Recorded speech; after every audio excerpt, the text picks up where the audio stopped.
dan inspirasi. 92,4 FM Pro 1 Palembang, kanal informasi dan inspirasi.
Pukul 16 waktu Indonesia Barat. Informasi aktual dari wilayah Belaja Sumba, Bengkulu, Lampung, Jambi, Sungai Liat, dan Palembang. Kami rangkum dalam Warta Belaja Sumba.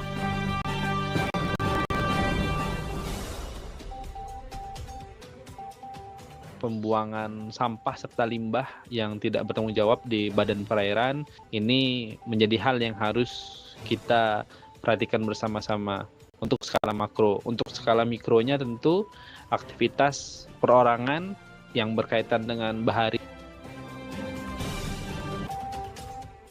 Kontraktornya PP akan selesai pada waktunya, 16 Agustus kontraknya. Mudah-mudahan sesuai dengan schedule. Menurut janji dari PP sesuai. Tapi hasilnya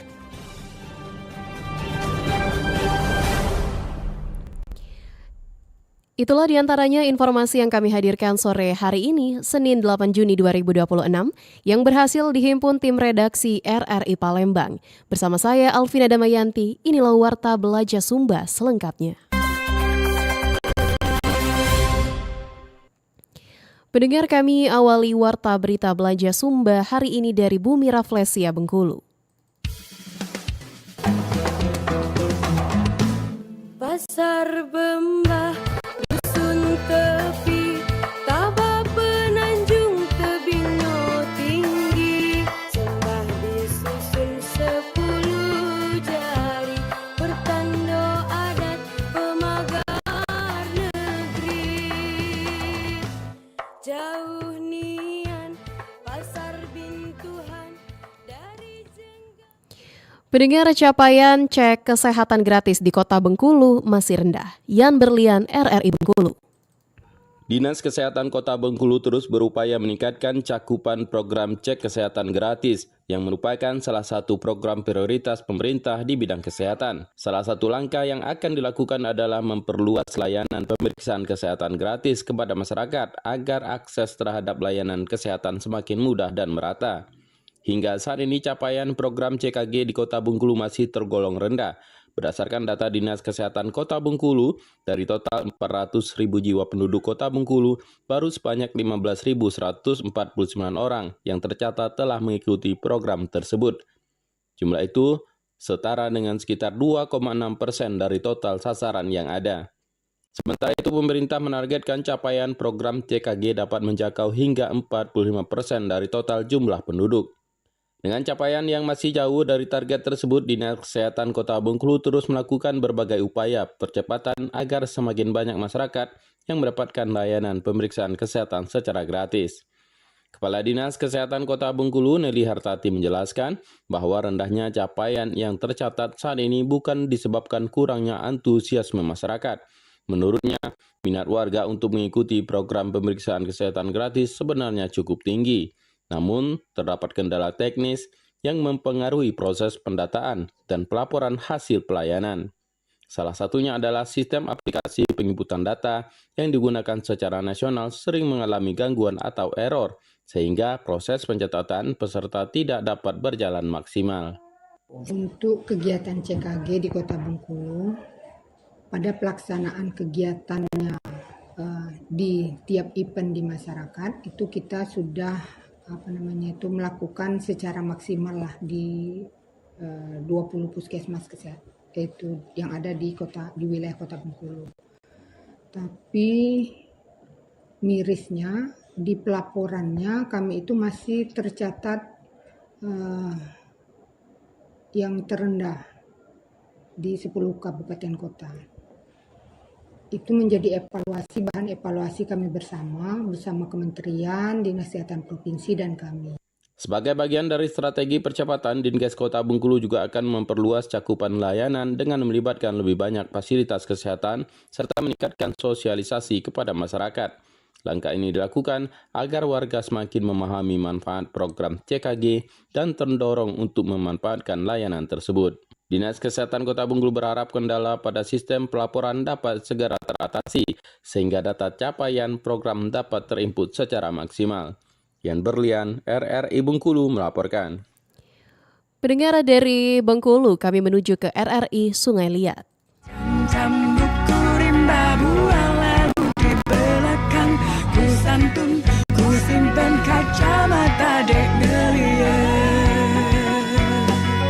Wahai anak muda Bangka Belitung, bangkitlah tebar semangat muda ika, berkarya berjuang untuk negeri ini, negeri serumpun sebalai tanah.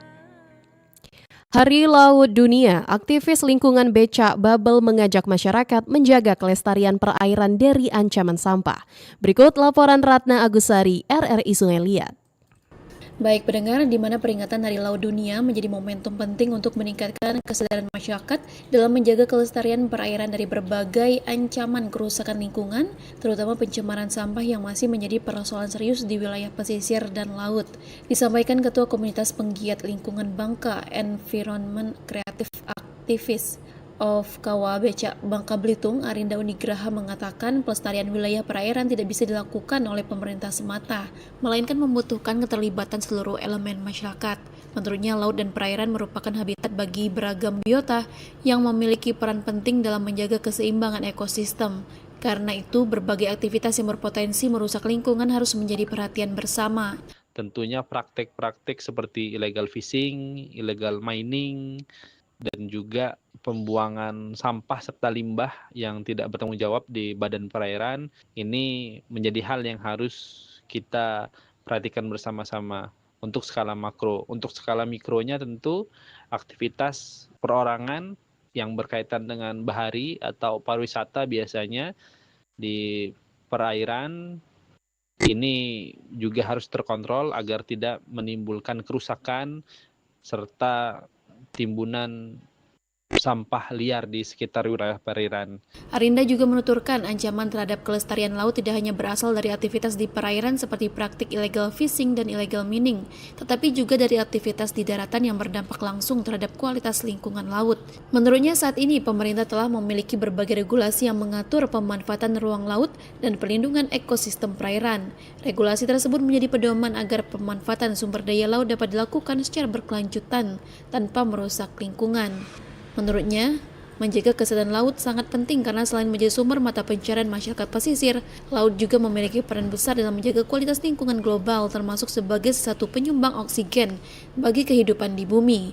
Melalui peringatan Hari Laut Dunia, ia berharap kesadaran masyarakat terhadap pentingnya menjaga kebersihan lingkungan semakin meningkat sehingga ancaman pencemaran sampah dan kerusakan ekosistem laut dapat diminimalkan. Dari Sungai Liat, Ratna Agusari, RRI terus mengudara untuk Indonesia. Pendengar dari RRI Bangka Belitung, kita menuju ke RRI Jambi.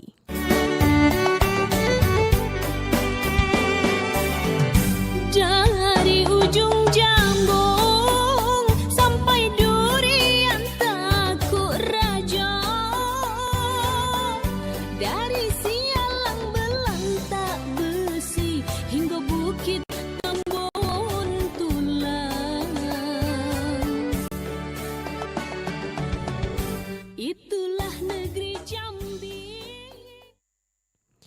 Mendengar berikut beragam tanggapan masyarakat Jambi terkait menjaga perairan dari kerusakan dan kesampahan yang dihimpun reporter Sri Wahyuni RRI Jambi. Ya, terkait menjaga perairan dari sampah, tentu yang paling penting, yang paling pertama kesadaran dari masyarakat itu sendiri ya. Karena bagaimanapun ketatnya peraturan ataupun sanksi yang dibuat, cuman kalau tidak ada kesadaran dari masyarakatnya langsung ya percuma aja, nanti juga ujung-ujungnya pasti ke situ-situ aja, bakal kotor lagi, dibersihin kotor lagi. Jadi yang paling penting itu dengan meningkatkan kesadaran masyarakat seperti kebiasaan membuang sampah sembarangan dapat dikurangi, tentu membuat kualitas lingkungan lebih terjaga ya, dan juga dampak positifnya tentu keberlangsungan ekosistem perairan dapat dilindungi lah. Menurut aku, jaga perairan itu penting banget sih. Jangan sampai sungai, danau, atau laut penuh sampah cuma karena kita malas buang sampah di tempatnya gitu kan. Kasihan juga ikan dan biota lainnya kalau habitat mereka rusak. Jadi kita mulai dari hal kecil aja, kayak nggak usah buang sampah sembarangan dan kurangi plastik sekali pakai. Ya kalau menurut saya sih kayak di Sungai Batanghari itu kan keruh tuh ya, sampai coklat kayak gitu. Nah itu mungkin sampah atau banyak dompeng-dompeng yang ilegal itu ya. Ya kalau bisa pemerintah merhatiin hal itulah, karena kan kasihan juga nih kan sampah di sungai itu kan mengalirnya ke laut juga ya. Dan sampah-sampah itu juga ngalirnya ke laut. Nah di laut itu nanti sampah bisa menjerat, ya kasihan untuk hewan-hewan laut kayak penyu, makan sampah mungkin nanti. Semoga pemerintah merhatiin hal inilah untuk lebih merhatiin agar sungai kita ini bersih dari sampah. Kalau saya pribadi mungkin saya tidak membuang sampah, terutama sampah plastik yang memang masa penguraiannya cukup panjang gitu ya. Yang jelas sungai harus bersih dan kita harus menjaganya, jangan sampai siapapun itu membuang sampah. Karena di dalam sungai itu kan ada hewan-hewan seperti ikan yang memang mereka butuh juga kehidupan di situ. Nah kalau misalnya kita buang sampah sembarangan tentunya akan menumpuk dan hewan tersebut tentunya akan seperti ikan akan makan plastik-plastik yang ada di sana dan tentu perkembangan habitat yang ada di dalam sungai itu akan terhambat. Dari RRI Jambi kami menuju ke RRI Palembang. Palembang Darussalam, Palembang kota kita, terkenal sungai Musinyo, terkenal dengan pempeknya,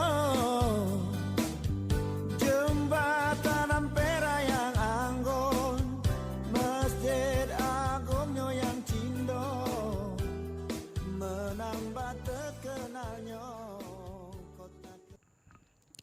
Untuk mengetahui bagaimana menjaga perairan dan sungai Sumatera Selatan dari ancaman sampah dan pencemaran, berikut wawancara singkat Muhammad Irfan bersama dosen ilmu kelautan Unsri, Ahmad Eskel MSc dari RRI Palembang.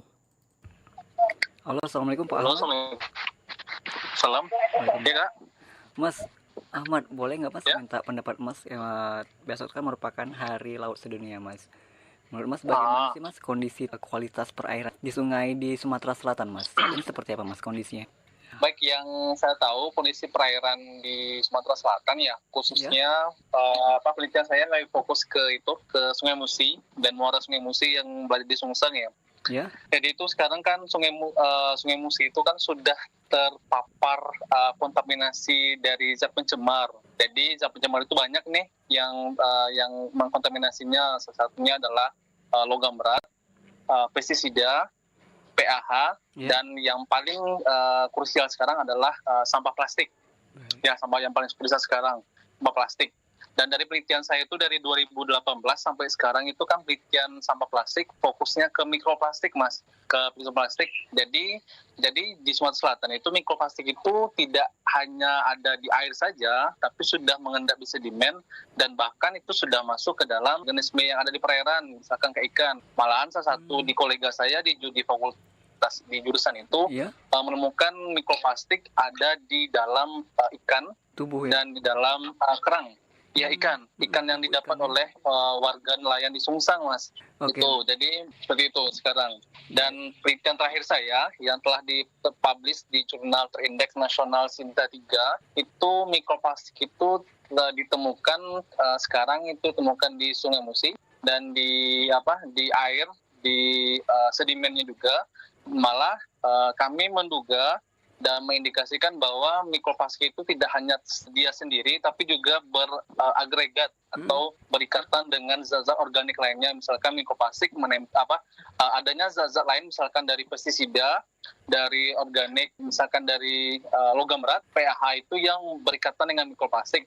Jadi kadar racun mikroplastik itu misalkan kita analogikan sebagai satu, jadi ketika berikatan dengan dengan zat polutan lainnya, maka kadar mikroplastik itu akan semakin naik begitu. Baik Mas Ahmad, saat ini dampak jangka panjangnya seperti apa Mas dalam pencemaran air Sungai Musi ini Mas? Oke, dampak jangka panjang itu adalah nanti akan bermuara ke kita Mas, sebagai pemakan segalanya. Dampaknya adalah ke kita sendiri. Kita kan memakan ikan, sotong, cumi, dan lain sebagainya, yang sekarang sudah banyak masuk ke dalam mikroplastik, yang fokusnya mikroplastik atau logam berat yang sering dilaksanakan di jurusan itu dampaknya yang jangka panjang adalah ke kita sendiri Mas.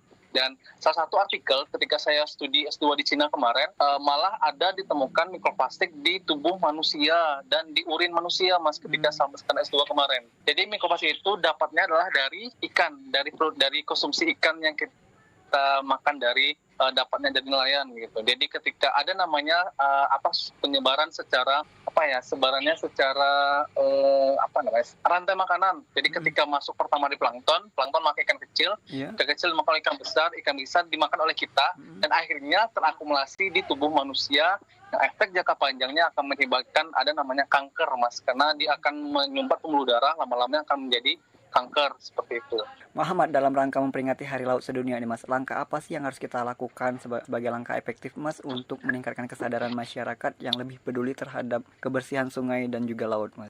Kalau hemat saya sih Mas, kalau dari pertama nih dari kita sendiri sih, kan kembali ke kita nih Mas sebenarnya. Kesadaran manusia kita sendiri. Misalkan pertama itu adalah kita sering menggunakan tumbler Mas. Misalkan kita nih untuk khususnya ke sampah plastik ya. Karena mikroplastik kan berasal dari sampah plastik yang dia terdegradasi dari ukuran besar menjadi kecil. Jadi pertama itu ya pertama kita sadar dulu. Yang kedua bagaimana kita minimalnya misalkan membawa air minum menggunakan tumbler dan sebagainya yang bisa mengurangi penggunaan plastik gitu. Terus yang kedua itu adanya sosialisasi sebenarnya Mas. Sebenarnya kalau konteks sosialisasi sebenarnya sudah berbubuih ya sebenarnya dilaksanakan. Harus ini, tapi kalau dari masyarakat sendiri yang tidak sadar dan tidak sadar lah Mas, jadi agak susah sebenarnya, dan itu kembali ke diri kita sendiri bagaimana kita harus, karena polutan ini zat pencemar itu nantinya dia akan berefek jangka panjang sebenarnya untuk kedepannya. Dan sekarang kan sudah banyak nih sampah plastik itu tidak hanya berefek ke perikanan, tapi kan sampah plastik kadang yang membuat misalkan ada bau tidak sedap dari sampah plastik. Misalkan banjir nih terjadi di Palembang kemarin, kan ada hujan nih di Palembang Mas, hujan sekitar 1 jam, akhirnya ada tergenang airnya di situ kan banyak sampah plastik ya. Nah, sampah plastik kan salah satunya kan sudah mengganggu estetika dari cara pandang, dari cara lihat kan juga nggak enak dilihat ke sampah plastik. Mas Ahmad, terakhir Mas, apa sih pesan ataupun himbauan Mas sebagai praktisi perguruan tinggi kepada masyarakat dan juga nelayan khusus? Kalau pesan saya dari kami, apalagi fokus saya ya Mas ke sampah plastik, dan apalagi akhir-akhir sekarang juga menjurus ke puntur rokok ya. Iya. Jadi pesannya adalah warga lebih aware atau lebih sadar terhadap bagaimana namanya sampah ya. Sampah itu adalah residu yang ketika dibuang ke sungai tanpa ada pengolahannya sesuai dengan SOP, itu nantinya akan berefek jangka panjang tidak hanya ke kita, tapi juga berefek nantinya ke anak cucu kita nantinya untuk di masa mendatang. Yang kedua, mulai dari diri kita Mas, untuk mengurangi sampah plastik dengan menggunakan tumbler. Kalau misalkan belanja ke pasar kita membawa shopping bag atau membawa tas belanja dan lain sebagainya. Dan hari itu saya sudah mulai dari saya sendiri kan, sebelum kita mengajak nih kan kita harus mulai dulu dari kita sendiri. Dan saya juga pesan kepada pemerintah bahwa pemerintah itu perlu instrumen atau perlu undang-undang yang berkaitan dengan sampah ini, karena sampah kita udah tahu nih Indonesia itu katanya di salah satu jurnal yang ditemukan oleh Thomson salah satu peneliti dari Inggris, Indonesia itu penghasil sampah plastik nomor 2 di dunia setelah negara Tiongkok gitu. Nah, dan hal ini seharusnya kita bukan bangga terhadap itu, tapi menjadi sadar, wah Mbak, dengan jumlah kita yang banyak ini seharusnya kita bisa mengolah sampah. Malah salah satu ada daerah yang di Jawa ya, desa percontohan yang mereka bisa mengubah sampah menjadi barang bernilai berguna. Bagusnya seperti itu. Sebenarnya kita bisa ngelihat dan berpatokan kepada mereka bagaimana pengelolaan sampahnya, bagaimana IPAL-nya, bagaimana TPA-nya untuk mengurangi beban cemar. Baik, Mas Ahmad, terima kasih atas informasi dan juga edukasi kepada pendengar RRI. Selamat melanjutkan aktivitas. Salam sehat selalu. Assalamualaikum warahmatullahi wabarakatuh.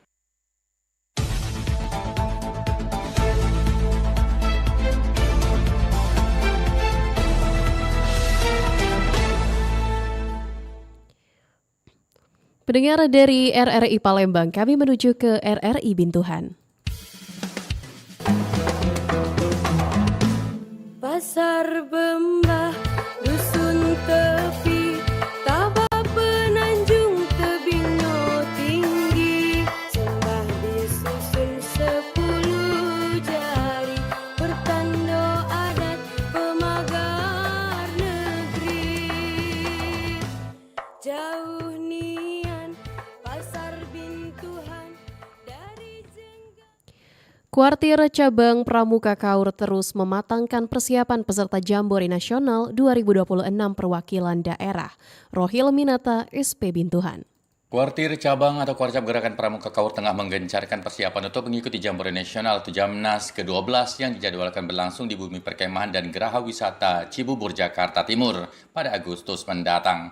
Agenda perkemahan akbar tingkat nasional ini secara rutin menjadi wadah penting bagi pembinaan karakter generasi muda. Jelang pelaksanaan training center yang dijadwalkan pada pertengahan Juni ini, pengurus Kuarcap Kaur terus mematangkan persiapan teknis maupun fisik bagi para peserta. Latihan terpusat tersebut diharapkan mampu mengasah keterampilan dan menjaga kondisi kesehatan anggota pramuka penggalang yang akan mewakili daerah. Ketua Kuarcap Kaur melalui Sekretaris Dodi Haryanto mengatakan para peserta yang lolos seleksi mewakili Kabupaten Kaur terdiri dari 2 regu putra dan 2 regu putri dengan total 32 orang penggalang. Mereka merupakan tunas-tunas muda terbaik yang telah melalui serangkaian proses seleksi ketat di tingkat cabang. Selama masa TC, peserta akan dibekali berbagai materi kepramukaan lanjutan dan penguatan fisik yang disesuaikan dengan standar nasional. Pembina diharapkan mampu membentuk mental yang tangguh, kedisiplin yang tinggi, serta memupuk semangat kebersamaan antar anggota regu. Setiap kuartir cabang mengutus 32 orang yang terdiri dari 2 regu putra dan 2 regu putri. Artinya dalam satu regu 8 orang. Cabang hanya mengutus 32 orang. Selain keterampilan kepramukaan standar, peserta juga akan mengikuti rotasi kegiatan yang berfokus pada teknologi, seni budaya, dan pengembangan kepedulian lingkungan. Seluruh rangkaian aktivitas ini dirancang agar peserta dapat mengasah kreativitas dan inovasi yang relevan dengan perkembangan zaman. Dengan persiapan yang matang sejak jauh hari, Kuarcap Kaur optimis kontingennya dapat berpartisipasi maksimal dan mengharumkan nama daerah di kancah nasional. Partisipasi aktif ini juga menjadi salah satu langkah nyata dalam mencetak generasi penerus bangsa yang berkarakter dan berwawasan luas. Demikian Rohil Minata, RRI Bintuhan melaporkan. Dari RRI Bintuhan Provinsi Bengkulu, kami menuju stasiun produksi Belitung.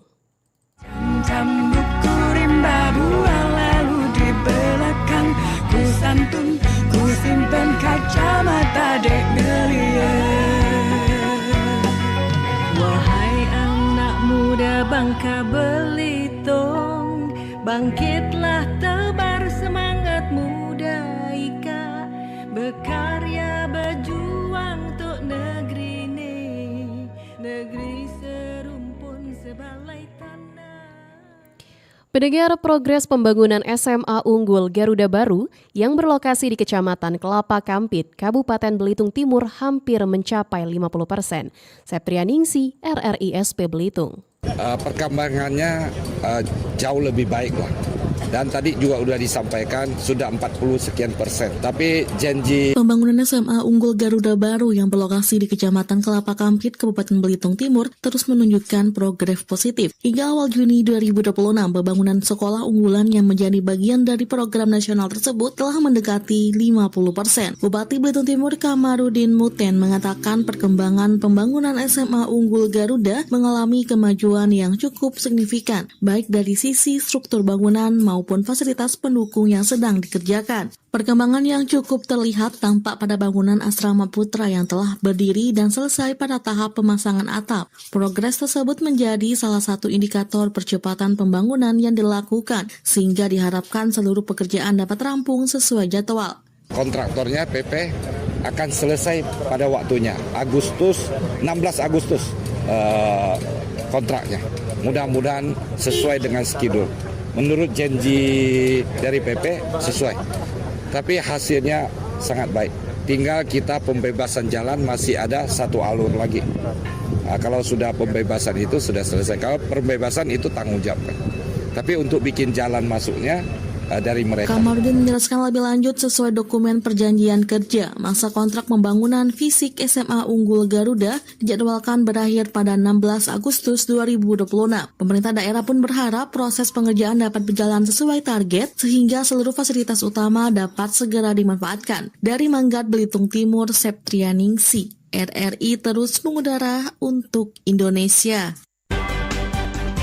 Anda masih mendengarkan Warta Belaja Sumba melalui Pro 1 RRI.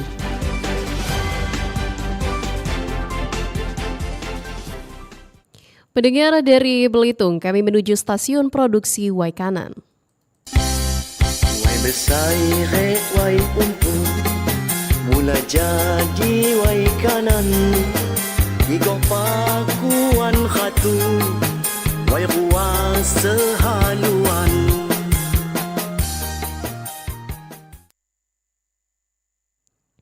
Pendengar Kampung Ramsai, Kecamatan Waituba telah membentuk kelompok masyarakat sebagai persiapan untuk penanganan permukiman kumuh di wilayah setempat. Bayu Satria, RRI SP Waikanan. Pemerintah Kampung Ramsai mulai menyiapkan tahapan penanganan kawasan kumuh. Langkah awal dilakukan melalui sosialisasi dan pembentukan kelompok masyarakat atau Pokmas. Kepala Kampung Ramsai, Hendrik Purnama, mengatakan kawasan yang masuk surat keputusan kawasan kumuh berada di Dusun 1. Lokasi tersebut berada di sekitar area pasar Kampung Ramsai. Menurutnya, penanganan kawasan kumuh dilakukan berdasarkan luas wilayah yang terdampak. Kewenangan untuk penanganan tersebut dapat berada di tingkat kabupaten, provinsi, hingga pemerintah pusat. Dia memperkirakan pelaksanaan program penanganan kawasan kumuh akan dimulai tahun depan. Saat ini, pihaknya masih menjalani tahapan persiapan dengan membentuk Pokmas yang nantinya akan menjalankan program tersebut. Dia juga menjelaskan Pokmas akan diregistrasi sesuai ketentuan yang berlaku. Kelompok itu juga akan mendapatkan pendampingan dari Dinas Perumahan dan Kawasan Permukiman.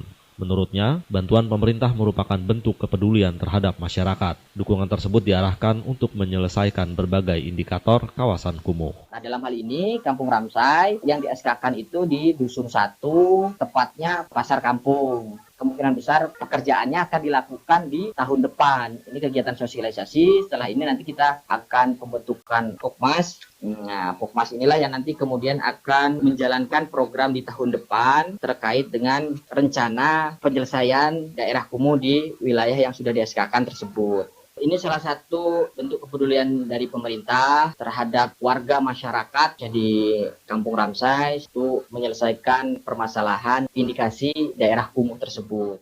Meski demikian, ia menegaskan penanganan kawasan kumuh bukan hanya tanggung jawab pemerintah. Peran masyarakat dinilai penting dalam menjaga lingkungan. Dirinya mengatakan saat ini pihaknya masih menunggu arahan lanjutan terkait pelaksanaan program tersebut. Seluruh proses penanganan nantinya akan dilakukan bersama pihak terkait dan masyarakat setempat.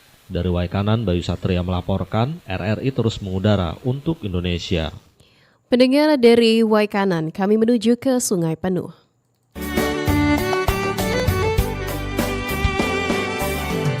Dari ujung Jambung sampai Durian Takuk Raja, dari Sialang Belantak Besi hingga Bukit Tambun Tulang. Itu Pendengar, Perum Bulog cabang Sungai penuh percepat pembangunan gudang dan rice milling di wilayah Kabupaten Kerinci guna mendukung ketahanan pangan. Laporan disampaikan oleh Asep Sanjaya, RRI Sungai Penuh. Perum Bulog terus mempercepat pembangunan infrastruktur berupa gudang bulog dan fasilitas penggilingan padi guna memperkuat sistem pasca panen sekaligus meningkatkan efisiensi distribusi hasil pertanian. Infrastruktur tersebut akan dibangun di wilayah Hiang, Kecamatan Sitinjau Laut, Kabupaten Kerinci. Kepala Perum Bulog cabang Sungai Penuh Kerinci, Afrinaldi Sinaga, mengatakan bahwa saat ini pihaknya masih dalam proses pengurusan sertifikat lahan. Apabila sertifikat telah selesai diterbitkan, maka pembangunan infrastruktur tersebut ditargetkan dapat segera dilaksanakan pada tahun ini juga. Afrinaldi menambahkan keberadaan gudang bulog dan fasilitas penggilingan padi nantinya akan memberikan manfaat besar bagi masyarakat. Selain mendukung pengelolaan hasil panen yang lebih baik, fasilitas tersebut juga diharapkan mampu memperkuat ketahanan pangan serta mendorong kemandirian ekonomi masyarakat di wilayah Kabupaten Kerinci. Dengan pembangunan infrastruktur pasca panen sampai saat ini kita telah melakukan koordinasi dengan dinas terkait baik dari BPKAD maupun dinas BPN. Secara tidak langsung untuk kelengkapan dokumen telah kita masukkan ke BPN. Ia berharap terobosan yang dilakukan Perum Bulog ini bisa didukung oleh semua pihak sehingga wilayah Kabupaten Kerinci bisa menjadi sentra distribusi pangan terutama beras bagi daerah tetangga dalam Provinsi Jambi maupun luar Provinsi Jambi. Demikian Asep Sanjaya untuk Persatu RRI terus mengudara untuk Indonesia. Dari Sungai Penuh kami akhiri warta berita Belajar Sumba hari ini dari Lampung.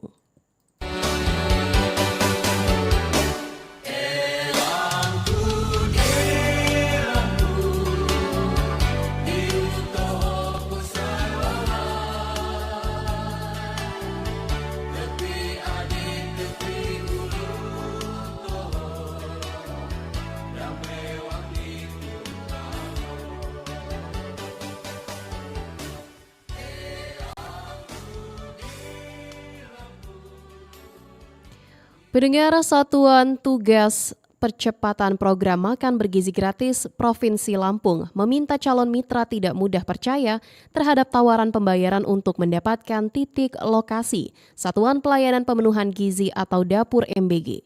Berikut laporan Ikhwan Wijaya dari Bandar Lampung. Saya belum pernah melihat, belum pernah mendengar kalau ada jual beli titik itu. Permintaan itu disampaikan Kasatgas Percepatan Program MBG Provinsi Lampung Saiful pasca pengungkapan kasus dugaan praktik jual beli titik SPPG yang menjerat mantan Kepala Badan Gizi Nasional atau BGN Dadan Hindayana bersama dua wakil Kepala BGN yakni Lodwig Pusung dan Sony Sanjaya. Saiful mengatakan sejauh ini pihaknya belum pernah menerima laporan maupun menemukan bukti adanya praktik jual beli titik SPPG di Lampung. Menurutnya, calon mitra yang ingin membangun dapur MBG cukup mengikuti mekanisme dan persyaratan yang telah ditetapkan tanpa harus melalui jalur tidak resmi. Dia memastikan selama seluruh persyaratan terpenuhi dan proses dijalankan sesuai aturan dan melalui sistem yang berlaku, peluang menjadi mitra program andalan Presiden Prabowo Subianto itu tetap terbuka. Kalau saya belum pernah menemukan, saya belum pernah mendapatkan ada jual beli itu.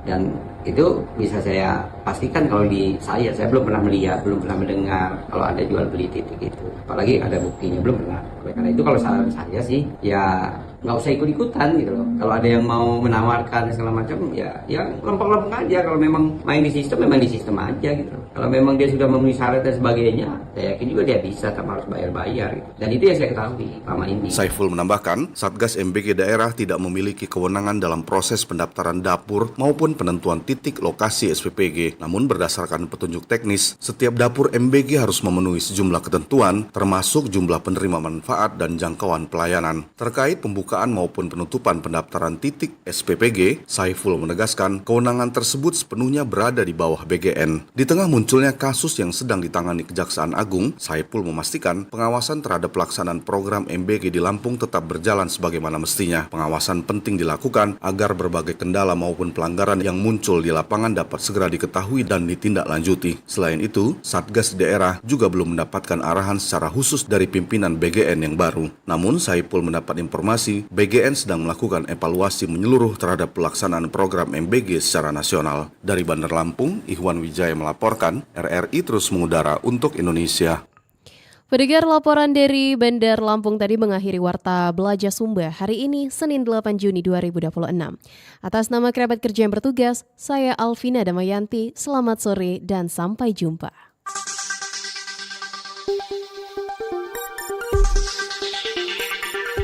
Baru saja Anda ikuti rangkuman informasi aktual Warta Belaja Sumba. Selamat sore, sampai jumpa.